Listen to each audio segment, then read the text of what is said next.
सभी नदियों में गंगा श्रेष्ठ है, सभी पूजा मूर्तियों में पार्थेश्वर महादेव श्रेष्ठ है। पूरी लिंगावली है, पूरा लिंग स्तोत्र है, बहुत सारे तीर्थों का नाम, बहुत सारे आचार्यों का नाम, लेकिन सबसे कोई महान, सबसे कोई श्रेष्ठ है तो पार्थेश्वर महादेव है।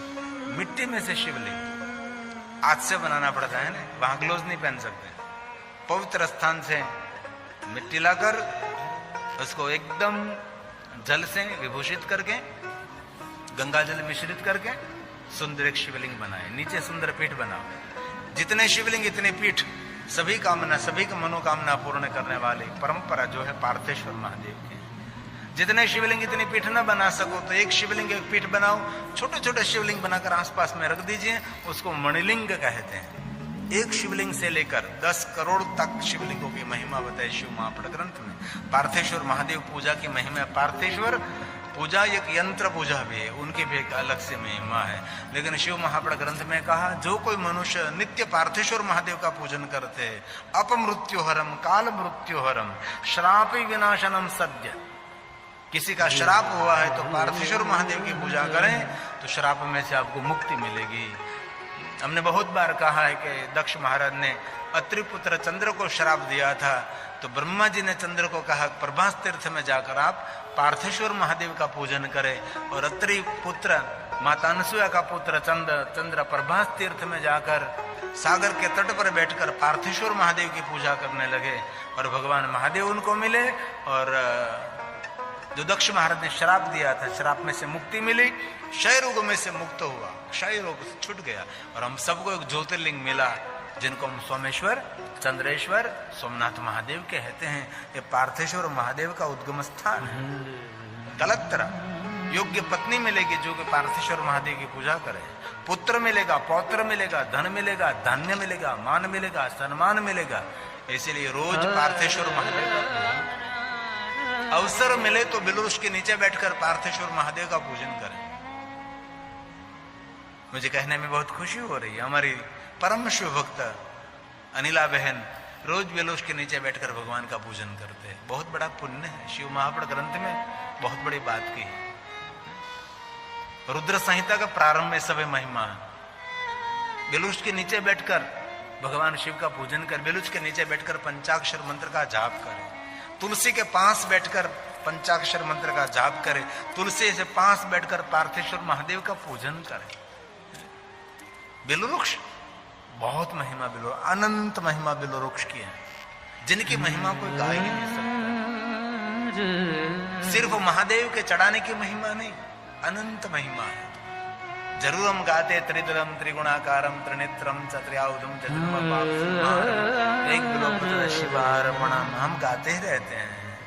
पूरा बिल्वाष्टक है ना, बिल्वाष्टक की कितनी महिमा है। एक बिल्वपत्र महादेव को अर्पण करने से क्या फल मिलता है। पूरा बिल्वाष्टक, इनमें बहुत सारे शिव भक्तों को बिल्वाष्टक कंठस्थ रहता है। इनमें से ज्यादा एक स्तोत्र कंठस्थ रखता है जो पहला है त्रिदलम त्रिदलम त्रिगुणाकारम त्रिनेत्रम चत्रयायुधम त्रिजन्म पाप संहारम एकबिल्व शिवार्पणम एकबिल्व शिवार्पणम। एक बिल्वपत्र महादेव को अर्पण करने मात्र से मनुष्य अनेक जन्मों से, अगणित जन्मों के पाप में से मुक्त रहता है। बिल्वृक्ष की बहुत बड़ी महिमा है भाई, अनंत महिमा है। महादेव स्वरूपम बिल्वृक्षो, साक्षात बिल्वृक्ष महादेव का स्वरूप है। जिन वृक्ष की स्तुति देवता करते हैं, जिनको कल्पना वृक्ष कहा है, कल्पना जो कल्पना करो साकार होने लगती। बिल्वृक्ष के नीचे बैठकर जो आपने कुछ कल्पना की ना, आदमी तो कल साकार हो जाएगी। जिनको कल्प वृक्ष कहा जाता है, ये बिल्वृक्ष है। श्लोकात्मक इसीलिए मैं गाता हूं कि मैं कोई उड़ती हुई बात नहीं बता रहा हूं, मैं शिव महापण की बात बता रहा हूं। ये श्लोक शिव महापण ग्रंथ के हैं, भगवान महर्षि व्यास ने गाया है। जिनकी महिमा देवता भी नहीं गा सकते, ये बिल्वृक्ष की महिमा है। इसलिए कभी अवसर मिले तो बिलवृक्ष लगाना चाहिए, बिलवृक्ष की सेवा करनी चाहिए, बिलवृक्ष की परिक्रमा करनी चाहिए, बिलवृक्ष को जल पिलाना चाहिए। सभी विश्व के तीर्थ बिलवृक्ष के नीचे रहते हैं। पूर्ण तीर्थानि यावन्ति लोकेषु, जितने तीर्थ है सभी तीर्थ कहाँ रहते हैं? बिलवृक्ष के नीचे रहते हैं। क्या महिमा है! जिनके आंगन में बिलवृक्ष है उनके आंगन में सभी तीर्थ निवास करते हैं।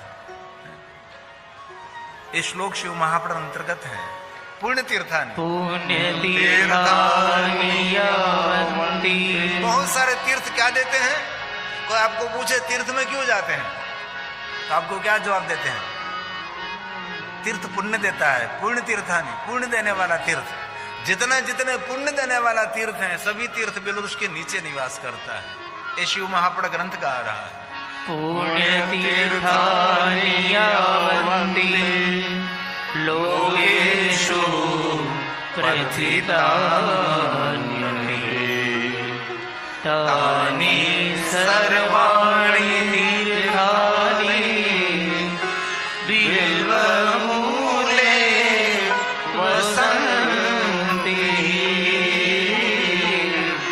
बिल्वमूले वसन्ति। बिल्व ने मूल में निवास कर सभी तीर्थ। एक बात कहूं, જેના આંગણે બિલુ વૃક્ષ છે ને એમના આંગણાને ગિરી બાપુ લાખો લાખો પ્રણામ કરે છે। જેમના આંગણામાં બિલુ વૃક્ષ છે, તેમના આંગણામાં તીર્થો છે, તેમના આંગણામાં દેવ છે। લિંગ સ્વરૂપ નિર્માણ કરીને કોઈ બિલુ વૃક્ષ નીચે ભગવાન શિવનું પૂજન કરે છે, અનંત ફળ છે। બિલ્વ મૂલે મહાદેવમ લિંગ રૂપેણ, બિલુ વૃક્ષ के नीचे भगवान महादेव लिंग बनावी। हमारी अनिलाबेन रोज पूजा करते हैं। उसके घर में, घर के पीछे सुंदर बिलवृक्ष, उसके नीचे शिवलिंग स्थापित किए हैं। 108 शिवलिंग है और एक शिवलिंग और चलित है। बिलवृक्ष के नीचे बैठकर लिंग स्वरूप का ये पूजन करें, शिव महापुराण ग्रंथ की आज्ञा है। ये कोई कल्पना चित्र नहीं है, काल्पनिक कोई बात नहीं है। हमारे सुख के लिए, हमारे हित के लिए, हमारे कल्याण के लिए कभी कभी तो करो। आत्म कल्याण के लिए कुछ करना चाहिए, आपके जीवन के लिए कुछ करना चाहिए। बहुत दया आती है, बहुत लोग कुछ भी नहीं करते और विधि विधान का, पूजा अर्चन का विरोध करना वो तो बहुत बड़ी हम गलती करते हैं। बिल्व मूले महादेवम, बिल्व मूले महादेवम लिंग रूपेण यः पूज्यते पुण्यात्मा। कौन पूजा कर सकता है? जो पुण्य आत्मा है वही पूजा कर सकता है। शिवं प्राणुयात् ध्रुवम्,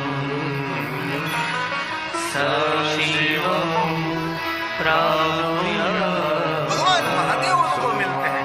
इसलिए कभी बिलवृक्ष के नीचे बैठकर पार्थेश्वर महादेव की पूजा करें। कभी बिलवृक्ष के नीचे बैठकर आप पंचाक्षर मंत्र का जाप करें। बिलवृक्ष के नीचे क्यों बैठे? क्योंकि बिलवृक्ष अधिक प्राण देता है, बिलवृक्ष अधिक ऑक्सीजन देता है। मैं बहुत दिल से एक बात कहना चाहता हूँ, कभी आप तनावग्रस्त हैं, कभी हताश, आप निराश हैं, उदासीन हैं, तो बिलवृक्ष के नीचे बैठकर पार्थेश्वर महादेव का पूजन करें। और तो पार्थेश्वर महादेव का पूजन न कर से तो बिलवृक्ष के नीचे बैठकर आपका जो इष्ट है, ऐसी हमारे कोई जड़ता नहीं कि महादेव का ही भजन करें। श्री कृष्णम शरणम मम, जो आपको ठीक लगे उस मंत्र का जाप करें। बिलवृक्ष में बहुत सारी ऊर्जा रहती है, साक्षात महादेव का स्वरूप है बिलवृक्ष। तनावग्रस्त जीवन में से मुक्त होने की ये बहुत सारी पद्धति, बिलवृक्ष के नीचे बैठकर पंचाक्षर मंत्र का जाप करें। बिल्व मूले जलेर यस्तु, जो मनुष्य बिलवृक्ष के नीचे बैठकर भगवान महादेव पर जल का अभिषेक करते हैं, मैं प्रशंसा नहीं करता, लेकिन उसके बाद सुनो, जो मैंने देखा इतने दिनों तक, मैं नरेंद्र भाई के घर रहता हूं, आज हमारा 7वां दिन उसके घर है। मैं देखता हूं रोज भगवान शिव जी को जल अर्पण करते हैं। जलेर यस्तु मूर्धान, मस्तक पर, महादेव के मस्तक पर बिल्व मूले, बिल्व मूले जलेरस्तु मूर्धान विशिष्यते। अभिषेक करते, जल का करते। ये अनिलाबेन रोज करती है। सुबह में जल्दी ब्रह्म मुहूर्त में उठकर महादेव का अभिषेक करते हैं। ज्यादा से ज्यादा समय महादेव की पूजा में। एक बात करो, व्यवहारिक सामाजिक सभी काम पूर्ण करने के लिए अपने लिए कुछ जिए। हंसते खेलते खाने पीने में घूमने फिरने में पूरा जीवन खत्म हो जाएगा। थोड़ा सा जीवन उपासना के लिए, उपहास के लिए नहीं, उपासना के लिए। इसलिए थोड़ी सी बात, एतस्य बिलोमूलस्य, बहुत सुंदर बात की। जो कोई मनुष्य बिलोच का जो खामना केला थाल वाल वो पूरा जल से भर देता है, उसके पुत्र और मित्र के सुख में वृद्धि रहती है। ये देखकर भगवान शंकर जी बहुत संतुष्ट रहते हैं। कभी अवसर मिले तो बिलोच का जो मूल है वहां केरा खामना कुंडा थाल वाल जला कोलम महादेव दृष्टवा तुष्टो भवति अलम। कभी अवसर मिले तो बिल्व मूले थाल वाल जल से भर दीजिए, बहुत उसकी महिमा है। कभी अवसर मिले तो बिल्व उसकी पूजा करे, संतति वर्धते सुखम, उसके संतान के सुख में वृद्धि रहेगी। कभी कभी अवसर मिले तो जरूर ऐसा करे। और आंगन में जगह है तो बिलवृक्ष जरूर लगाए। नकारात्मक वहां कोई थॉट नहीं आएगा। बिलवृक्ष हमारा सर्व प्रकारों से कल्याण करता है। और कभी अवसर मिले तो बिलवृक्ष के नीचे दीपमाला प्रकट करे। बिल्व मूले दीपमाला, सतत्व ज्ञान संपन्नो बिल्वमूले दीपमाला। अवसर मिले तो जरूर दीपमाला प्रज्वलित करे। बिलवृक्ष के नीचे आसपास में एक दीप नहीं, दीपमाला। जो कल्पना करो, कल्पना आज इन कल साकार होने वाली है। शिव महापुराण ग्रंथ में अलग अलग वृक्षों की बहुत महिमा है।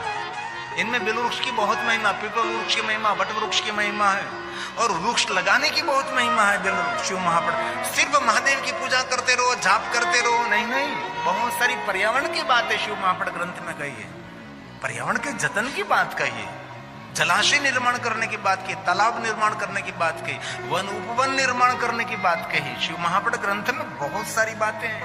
बिल्व मूले दीपमालाय, बिल्वमूले दीपमालाय कल्पयति साधकम्। हमने कोरोना काल में आद्रा नक्षत्र माक्षर मास में 1000 दीपों की माला हमने मंच पर की थी। 1000 दीप एक साथ में हमने जलाया था। जो आद्रा नक्षत्र दीप पर्व कहते हैं ना, आद्रा नक्षत्र माक्षर मास होता है, उसको ज्योति पर्व कहा जाता है। घर घर में आंगन में ज्योति जलाते हैं, घर में अखंड दीप प्रज्वलित करते हैं। दीप हमारी ज्योति को जागरूक रखते हैं, ज्ञान की ज्योति, सूझ समझ की ज्योति जागरूक रहती है। इसलिए ज्योति की बहुत बड़ी महिमा है। सतत्व ज्ञान, सतत्व ज्ञान संपन्नो महेशांत गतो भवे, महेशांत गतो भवे। जिन्हें कभी अवसर मिले तो बिल्व मूले शिवरतम, कभी अवसर मिले तो बिलवृक्ष के नीचे बैठकर भोजन करें। और कभी अवसर मिले तो किसी को बिलवृक्ष के नीचे बैठकर भोजन कराए। और शिवरतम बोध्यस्तु, कोई महादेव का परम भक्त है, उसको बिलवृक्ष के नीचे बैठकर भोजन कराए। स दरिद्र होना चाहिए, उसके कुल में कभी निर्धनता नहीं जाएगी, निर्धनता वहां पहुंचेगी नहीं। इसलिए कभी अवसर मिले तो आप भी बिलवृक्ष के नीचे बैठकर भोजन करिए। और कोई महादेव का भक्त है उसको भी बिलवृक्ष के नीचे बैठकर भोजन कराइए। और कोई परम शिव भक्त मिले तो बिलवृक्ष के नीचे बैठकर उसको क्षीर युक्तम, खीर बनाया हो, खीर बनाकर उसको भोजन कराए।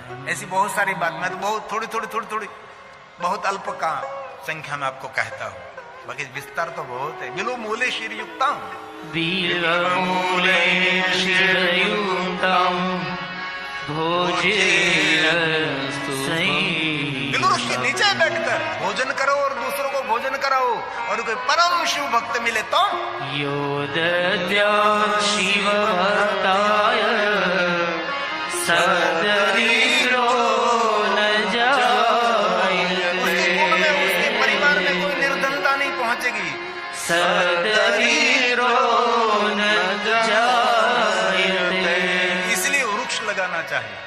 अति तानांग तान, शिव महापुराण ग्रंथ में कहा दुर्गम स्थानों पर जो वृक्ष लगाते हैं उसकी गई हुई और आने वाली दोनों पीढ़ियों का मंगल होगा। इसलिए वृक्ष लगाना चाहिए।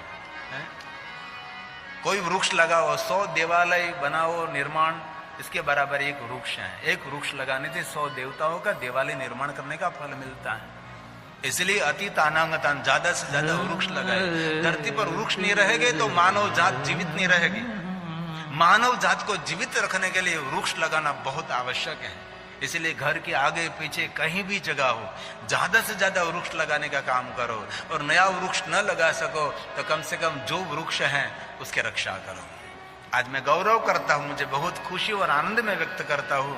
हमारे नरेंद्र भाई और अनिला बहन जिनके घर में रहता हूं, ध्रुव भाई शैली, उनके घर में रहता हो तो इतने वृक्ष है, इतने वृक्ष है। गुजरात का सबसे बड़ा, यहाँ की सरकार ने उसको अवार्ड दिया है कि घर के आंगन में इतने वृक्ष लगाए हैं। इतने वृक्षों के हार मारा है, कोई भी वृक्ष का थोड़ा सा भी खंडन नहीं, इतने वृक्ष का मावजत किया, इतने वृक्ष लगाए। एक पीपल वृक्ष लगाने से 100 कल्प तक उसको वैकुंठ पाल सकता है। एक पीपल वृक्ष लगाने 100 कल्प तक उसको वैकुंठ मिलता है। और शिव महापुराण ग्रंथ में तो कहा है कि कोई भी मनुष्य एक बिल वृक्ष लगाकर एक बिल वृक्ष को बड़ा करता है, उनको 1 करोड़ शिवालय निर्माण का फल मिलता है। यही बिल वृक्ष है। इसलिए आपके घर के आगे पीछे कहीं भी हो वृक्ष लगाए। अब टेलीविजन में देखते हैं, जहां मैं रहता हूं अभी उसका घर है, इतने वृक्ष कल आप आएंगे ना, रविवार है ना, 9:30 से 10:30 11 बजे तक हम मिलेंगे आपको। आप देख लेना कितने वृक्ष घर के आसपास है। इतना वृक्ष का जतन किया। 100 बच्चों के बराबर एक वृक्ष, 100 बच्चों की मावजत करो और 100 बच्चों की सेवा करो, इसके समान एक वृक्ष की सेवा करो। इसलिए ज्यादा से ज्यादा वृक्ष लगाने का काम करो। और इस कथा सुनकर गिरी बापू को दक्षिणा देनी है तो संकल्प करिए, मुझे जहां अवसर मिले वहां मैं एक जीवन में एक वृक्ष लगाऊंगा, इस वृक्ष को मैं बड़ा करूंगा। हमारा जीवन है वृक्ष, हमारी प्रकृति का प्राण है वृक्ष। हमारे पुराणों में सिर्फ माला घुमाने की बात नहीं की, बहुत सारी बातें की है। क्या खाना चाहिए, क्या पीना चाहिए, कैसे सोना चाहिए, कैसे उठना चाहिए, एक एक बात शिव महापुराण ग्रंथ में कही है। आपकी याद के लिए मैं कहता हूं, वृक्ष के लिए तो बहुत सारी बातें हम बोल सकते, घंटों तक लगातार वृक्ष पर बोल सकता हूं। इतना वृक्ष के लिए साहित्य मैंने एकत्र किया है। पर आपकी जानकार के खातिर जहां मैं रहता हूं वहां मैंने 1 लाख बिलवृक्ष का जंगल बनाने का निर्माण किया है। जहां देखो वहां बिलवृक्ष बिलवृक्ष बिलवृक्ष। और हमने मेरे हाथ से तोड़कर कभी महादेव को बिल्वपत्र नहीं चढ़ाया, क्योंकि महादेव स्वरूपम बिल्ववृक्ष, जो वृक्ष है वही महादेव का स्वरूप है। ये हमारा बिलवृक्ष का जंगल है। अभी जो टेलीविजन में देख रहे हैं, पत्थर वाली जमीन में बनाया, पत्थर जब घास नहीं उगता था वहां हमने वृक्ष लगाए। दिन रात मेहनत की, 10 साल मेहनत की। ये हमारा शिवालय है। ये पत्थर में पूरा पहाड़ में वृक्ष लगाया है। अब तो बहुत सारे वृक्ष लग गए, ये तो बहुत पहले का रिकॉर्डिंग है। पहाड़ को हमने फैलाया नहीं, पहाड़ का स्टेप बनाया और वहां सुंदर हमने वृक्ष लगाया।